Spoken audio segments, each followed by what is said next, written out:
मित्रों, मैं विनोद कश्यप, आपका स्वागत है अनबाउंड इंडिया में। देश के जाने माने archaeologist, पुराविद doctor K. N.. Dixit Padma Vibhushan से सम्मानित, अब वो हमारे बीच में नहीं हैं।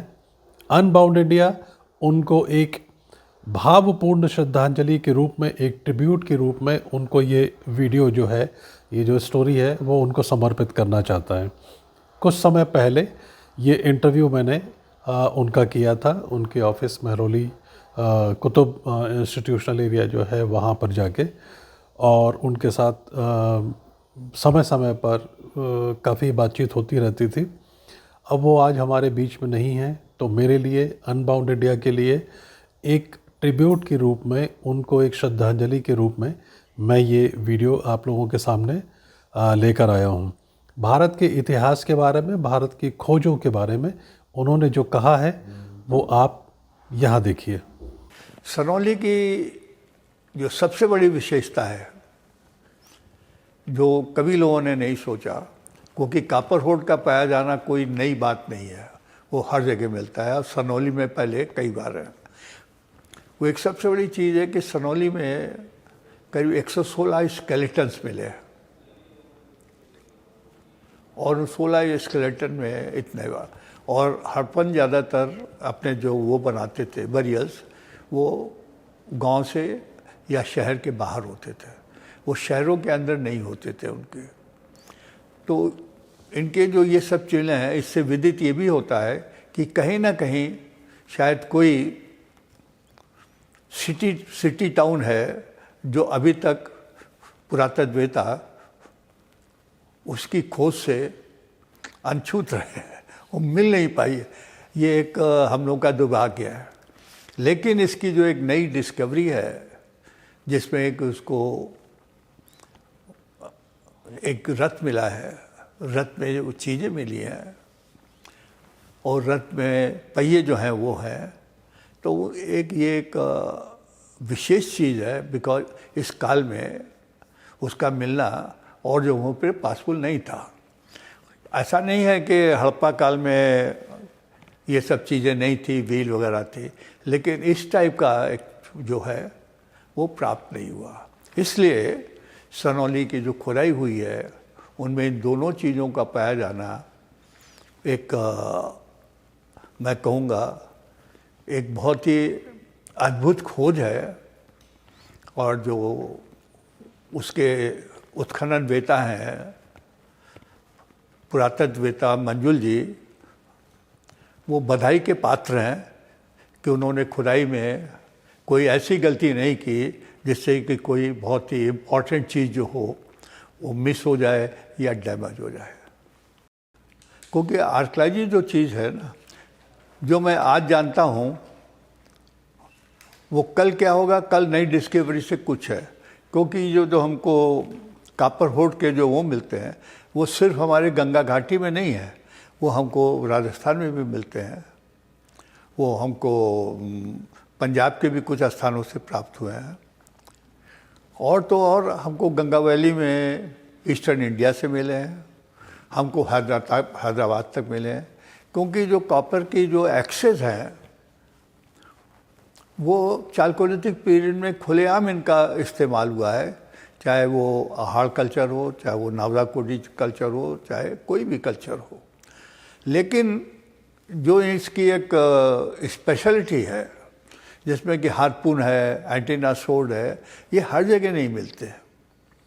और एक सबसे बड़ी चीज़ है कि एक एंथ्रोपॉर्फिक फिगर मिला है जो कि कापरहोट के इलाके में नहीं है, वो लोथल से मिला है वो। और वो एक यूनिक चीज़ है वहाँ की डिस्कवरी, जो किसी भी मैच्योर हड़प्पन के लेवल से प्राप्त नहीं हुई है। क्या रथ का मिलना वाकई में एक बहुत महत्वपूर्ण चीज़ है? बिल्कुल, उसमें कोई दो राय नहीं है। क्योंकि ये चीज़ जब पहले मिली नहीं और इस जगह से मिली है, तो क्वेश्चन एक सवाल और भी उठता है, सरनौली अकेली जगह नहीं होगी, इस तरीके की और भी जगह होंगी। लेकिन जैसा कि मैंने पहले भी बतलाया है कि हमारा दुर्भाग्य है कि अभी तक हम किसी और स्थान से इस चीज़ को नहीं पा सके हैं। और आज सनौली की जो इतनी बड़ी इम्पोर्टेंस है इस खोज की, वो इसी से है। और एक दूसरी है कि जो इसकी डेट है 2000 BC के आसपास, और मैं उसकी क्रोनोलॉजी के कार्बन 14 की डेट तो मुझे मालूम नहीं है कि अभी कोई उन्होंने कोई ली है नहीं ली है क्या किया है, लेकिन सवाल है वो भी इसी के पास में आना चाहिए, क्योंकि ये जो चैरियट है या जो भी है वो इस बात को इंगित करता है। और जो अभी तक हम लोगों की भी जो धारणा है एक कंपैरेटिव स्टडी की वजह से कि ये होना चाहिए 2000 के आसपास, 2200 भी हो सकती है, 1800 भी BC है, लेकिन मैं जो आपको कहता हूँ अराउंड फिगर, जब तक कि हमको 2-4 डेट्स और नहीं मिल जाती हैं उसी जगह से, तो ये इस फिगर को हम अप्रॉक्सीमेटली 2000 BC के आसपास ही रखेंगे। इस बरियल साइट में जो रिचुअल्स है, जो रिचुअल्स बताते हैं किसी ब्रत डिपार्टेड सोल की, उसकी जो परंपरा है वो हम आज तक देखते आए हैं, आज भी हमारे उसमें है रिचुअल्स में। तो ये जो क्रोनोलॉजिकल जो ऑर्डर है तब से लेकर अब तक जो जो जो चला रहा है, ये जो रिचुअल्स की जो बात होती है ये हमारी सोसाइटी में कितना महत्व रखती है, क्या इसकी इम्पोर्टेंस है? देखिए, जहाँ तक कि हिंदू समाज है, हिंदू समाज में सिवाय संत और महात्माओं को छोड़ करके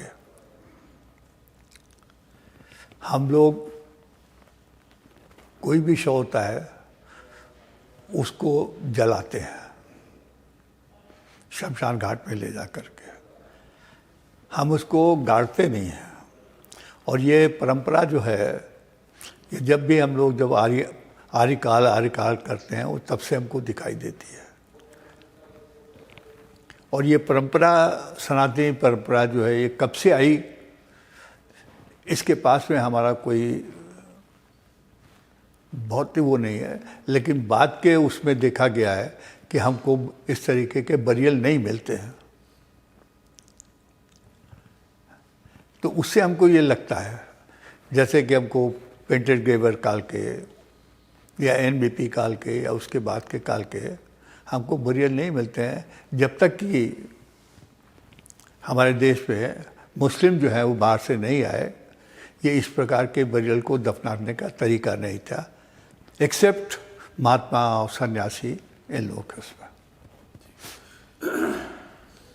जो गंगा दोआब का जो क्षेत्र है, गंगा जमुना दोआब का जो क्षेत्र है, वो एक ऐतिहासिक रूप से अगर हम अपने लिटरेचर में भी देखें तो इस पूरे के पूरे क्षेत्र का अच्छा विस्तार से उसका वर्णन है। ऐतिहासिक रूप वो इसलिए है, और गंगा का जो बार बार नाम आता है उसमें दो चीज़ें हैं। हमारे जो अवतार है राम और कृष्ण, वो दोनों ही गंगा घाटी में पैदा हुए थे। और जो उत्तर प्रदेश का इतिहास है वो आज भी अयोध्या और हस्तिनापुर के चारों तरफ घूमता है। और आज भी हम कोशिश करते हैं ये जानने की, खुदाई द्वारा भी और अपने लिटरेचर के द्वारा भी, कि how old is Ramayana and how old is Mahabharata. और ये जो प्रोसेस है, जो अयोध्या की खुदाई, जिसमें मैं खुद 8 साल तक था, सन 77 से लेकर के सन 84 तक, वहाँ के ऊपर जब हमने खुदाई की थी तो ईसा से सिर्फ 1500 साल पहले या 1700 साल पहले हमको अवशेष मिले थे। लेकिन उसके बाद में जब खुदाई की गई 2002-3 में, तब उसकी जो कार्बन 14 डेट के माध्यम से उस जगह की जो एंटिक्विटी थी वो करीब 1500 साल चली गई। यही हाल हमारे हस्तिनापुर का भी है। हस्तिनापुर का भी जब लाल साहब ने सन 52 में और 54 में जब उसकी खुदाई की थी, तब उन्होंने उसको डेट रखा था करीब 1100 BC के आसपास या 1200 BC। लेकिन अब सवाल ये उठता है कि उसने हस्तिनापुर में पेंटेड गेवर को माना गया था कि सबसे है, लेकिन उसके नीचे भी दो काल हैं। एक को बोलते हैं ब्लैक एंड रेड पॉटरी और दूसरे को बोलते हैं OCP। ये जो नई डिस्कवरी मिली है ये OCP की भी है, उस काल की है। और इसीलिए गवर्नमेंट से कहा गया है कि ये जो 5 आइकनिक साइट्स हैं, जिसमें कि धौलावीरा है, राखीगढ़ी है, आपके हस्तिनापुर है, अदनाचलूर साउथ इंडिया में है, और हमारे ईस्टर्न इंडिया की जो साइट है, उन सब जगहों के ऊपर ये 5 साइट ली गई हैं। और इन 5 साइट में उन्होंने कहा कि इस स्थान का जो है वो इस तरीके से कंजर्व करना चाहिए कि आने वाली जनरेशन के लिए वो इनको देख सकें, समझ सकें, और यहाँ से जो भी चीज़ें मिली हैं उनको वहाँ के ऊपर रखना भी चाहिए ढंग से। तो इसीलिए हस्तिनापुर में मैं तो खुद भी चाहता हूँ और गवर्नमेंट से मैं गुजारिश भी कर चुका हूँ कि इसका एक्सकवेशन फिर से हो, जिससे जो सबसे नीचे की साइट है OCP, जिसको कि दूसरी जगहों के ऊपर हमने ऑलरेडी डेट कर रखा है 2000 BC और सो, तो जो भी महाभारत काल है वो वैसे ही भी 2000 साल पहले का लगता है, उसके पहले नहीं। और इसीलिए हम ये भी कहेंगे कि रामायण से संबंधित जो भी जगह हैं, अयोध्या में हमको नहीं मिला, लेकिन उसी समय अयोध्या से संबंधित श्रृंगेरपुर जो है, जो गंगा के ऊपर है, वहाँ के ऊपर हमको उसके नीचे का उसकी लेवल मिले हैं, जिनकी डेट वैसे भी 1500 BC 1400 BC चली गई है।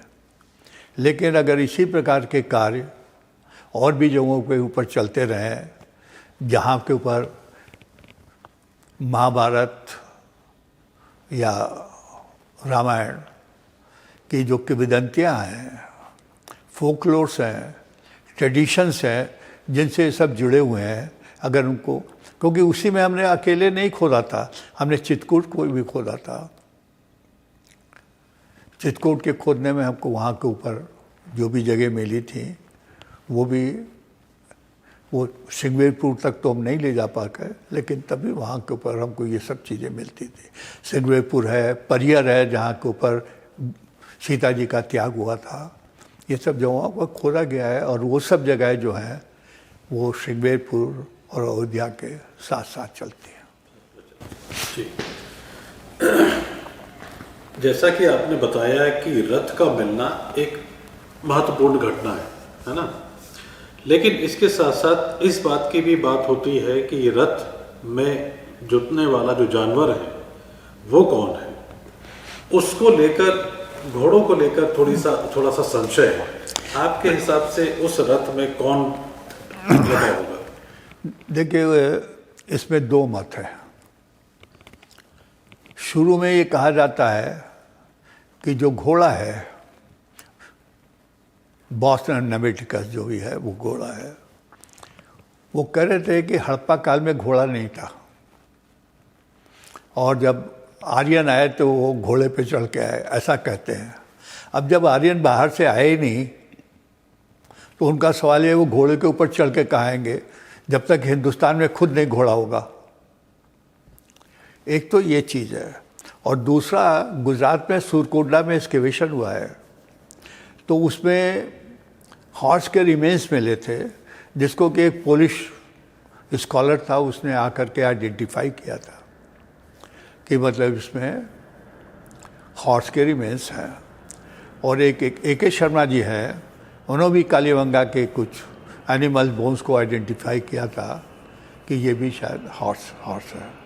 तो सवाल ये उठता है कि ये सब चीज़ें तो रथ वगैरह जो है, रथ को ये कहना कि वो बैलों से, उसमें बैल लगाए जाते थे, और जो रथ का जो साइज़ मिला है उसमें बैल फिट नहीं हो पाते हैं उसमें, जब तक कि हमारे पास में घोड़े वगैरह ना हो, घोड़े हों या कोई वैरायटी हो, जो भी है। तो इसके बारे में भी जो मैंने आपसे कहा कि हमको आगे की संभावनाएं हैं कि और भी जगह से अगर कोई ऐसी चीज़ और उपलब्ध हो जाएगी तो सनौली की ये जो खोज है, जो अभी तक बहुत ही सुंदर, नई और दुनिया को एक नई देन है इसको, उसको 2 चांद मिल जाएंगे। मैं बस यही एक प्रार्थना करता हूँ, यही चाहता हूँ कि ऐसा आने वाले समय में हो। हड़प्पन से ना, हड़प्पा काल के लोग जो थे, ये उन्हीं का है, क्योंकि वो ख़त्म तो हुए नहीं, क्योंकि आदमी तो रहता है, उसके साथ में हम जो चीज़ें इस्तेमाल करती हैं वो बदलती रहती हैं, इसीलिए उसको कहते हैं चेंज ऑफ पीरियड। आदमी वही रहता है in most of the cases, उसमें आदमी नहीं बदलते हैं। हम जिस चीज़ में आज हम जो है, किसी ज़माने में एक कमरे में रहते थे, फिर 2 कमरे में रहते थे, आज हम हाई राइज बिल्डिंग में रहते हैं। तो ये तो एक समय की देन है। आदमी तो वही है, आदमी में तो कोई बदलाव हुआ नहीं। हाँ ठीक है, बीच बीच में गंगा घाटी में जो नॉर्थ वेस्ट से वो आक्रमण तो मैं नहीं कहना चाहूँगा, लेकिन जो भी वहाँ से माइग्रेशन हुए, चाहे वो कुशानों के थे, चाहे वो हूण लोगों के थे, जो भी आई ट्राइब्स इंडिया में, क्योंकि India was a thriving country, तो वो आए। लेकिन समय के साथ में वो भी हिंदू समाज में मिल गए, और अब आज उनको अलग करना कि कौन हूण है, कौन कुशान है, कौन क्या है, ये तो एक फोकलोर बन के रह गई।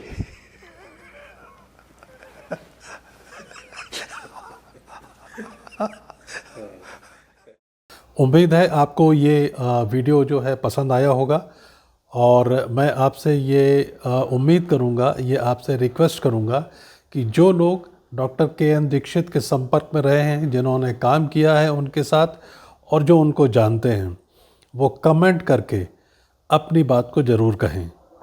अगली किसी स्टोरी में, अगली किसी खास जगह पर, खास व्यक्ति के साथ फिर मुलाकात होगी, और देखेंगे भारत को मेरी नज़र से।